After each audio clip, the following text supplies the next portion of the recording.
এইটা করেছি আজকে মাছের মাথার ঝাল। এটা ভাতের সাথে কিন্তু খুব সুন্দর লাগবে খেতে, একবার হলেও তোমরা বানিয়ে দেখো। এটা হচ্ছে রুই মাছের মাথা নিয়ে নিয়েছি। আচ্ছা, রুই মাছের মাথার মধ্যে নুন হলুদ ভালো করে একটু মাখিয়ে নিতে হবে। এবার মাখিয়ে নেওয়ার পরে কড়াইতে তেল দিয়ে, সর্ষের তেল দিয়ে সেগুলোকে আমি ভাজা করে নেবো। এই মাছের মাথা দেওয়ার পরে মানে বেশ ফাটে আর কি, তো সেই জন্য একটু আঁচটা মিডিয়াম রেখেই ভাজবে, তাহলে অত ছিটকাবে না। আচ্ছা, এই তেলটার বলছি, এই তেলটার মধ্যে আমি আগে কুমড়ো আর উচ্ছে ভেজেছিলাম, সেই জন্য এই তেলটা রয়েছে, সেই মধ্যেই ভেজে নিচ্ছি। এখানে যে রসুনটা দেখছো গোটাটাই আমি দিয়ে দিয়েছি, পেঁয়াজ আর টমেটোটা আমি এরকমভাবে বাটা করে নেবো। আলু দেখছো, একটা গোটা আলু, এটা বড় সাইজের একটা আলু নিয়েছি, 4 টুকরো করে লম্বা করে কেটে 4 টুকরো করে পাতলা পাতলা করে কেটে নিয়েছি। এখানে দেখো যে বাটাটা করেছিলাম সেই বাটাটাকে রেখে দিলাম। এখানে আছে জিরে গুঁড়ো 4 চামচের 2 চামচ, ধনে গুঁড়ো 4 চামচের 2 চামচ, এখানে আছে ঝাল লঙ্কার গুঁড়ো 1 চা চামচ, এখানে আছে কাশ্মীরি লঙ্কার গুঁড়ো 1 চা চামচ, সেই পরিমাণ মতো সব নিয়েছি। এরপরে যে ভাজা হয়ে গেছে সব মাছের মাথাগুলো তুলে নিয়েছি, আবার আমি কড়াইতে তেল দিলাম। দেওয়ার পরে আলুগুলোকে আমি ওর মধ্যে দিয়ে দেবো।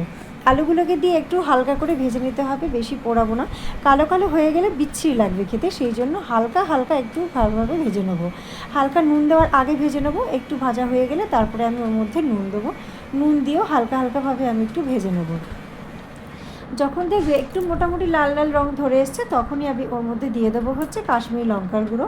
কাশ্মীরি লঙ্কার গুঁড়ো দিয়ে দেবো, তারপরে ওর মধ্যে দিয়ে দেবো হচ্ছে হলুদ। হলুদ আর কাশ্মীরি লঙ্কার গুঁড়োটা একসঙ্গে দিয়ে যদি তেলের মধ্যেও দেওয়া হয় তাতেও সুন্দর কালার আসে, হলুদ বা ঝাল লঙ্কার গুঁড়ো দিলে তাতেও সুন্দর কালার আসে। এরপরে আমি দিয়ে দিলাম, দিয়ে ওর মধ্যে আলুটা বেশ টেনে ছেড়ে নিয়ে তার মধ্যে আমি টমেটো বাটাটাও দিয়ে দিলাম। টমেটো বাটা দিয়ে ভালো করে টমেটো বাটাটা শুধু নয়, পেঁয়াজ রসুন সব ছিল, সেই বাটার একসঙ্গে সব দিয়ে দিলাম।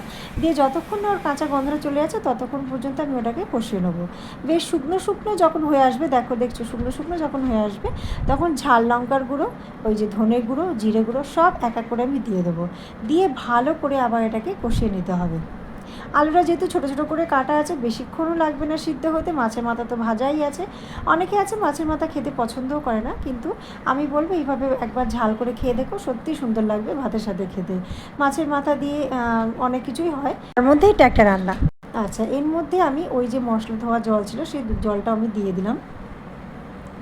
জলটা দিয়ে আরেকটু বেশি আমি জল দেবো, কারণ যে যতটা ঝোল রাখার প্রয়োজন মনে করবে সে ততটাই জল দেবে। আমি একটু মোটামুটি মানে মোটামুটি পরিমাণে একটু ঝোল রাখবো, কারণ ভাতের সাথে খেতে গেলে একটু ঝোলটা বেশিই লাগে, তো সেই জন্য একটু ভাতের এবার মাছের মাথাগুলো ওই ঝোলের মধ্যে আমি সব দিয়ে দিলাম। দিয়ে আমি কি করব, বেশ মাছের মাথাগুলোকে ঝোলের মধ্যে একটু চুবিয়ে চুবিয়ে দেবো, খুন্তি দিয়ে দিয়ে সাইডে যেগুলো লেগে আছে মশলাগুলো সেগুলো চুবিয়ে দিলাম, দিয়ে ঢেকে দেবো।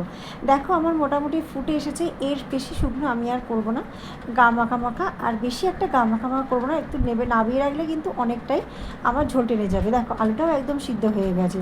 তো তোমাদের কেমন লাগলো ভিডিওটা অবশ্যই কমেন্ট করে জানাবে, বাড়িতে একবার হলেও বানিয়ে খেয়ে দেখো, আমার মনে হয় ভালো লাগবে তোমাদের। ভালো লাগলে লাইক করে শেয়ার করো। আজকের মতন টাটা বাই বাই, আবার আসবো নতুন কোনো ভিডিও নিয়ে। গতকাল কোনো ভিডিও দিতে পারিনি, কারণ গতকাল আমি ছিলাম না, একটু অন্য জায়গায় ব্যস্ত ছিলাম, সেই জন্য ভিডিও কোনো দিতে পারিনি, তো আজকে তোমাদের সাথে শেয়ার করলাম।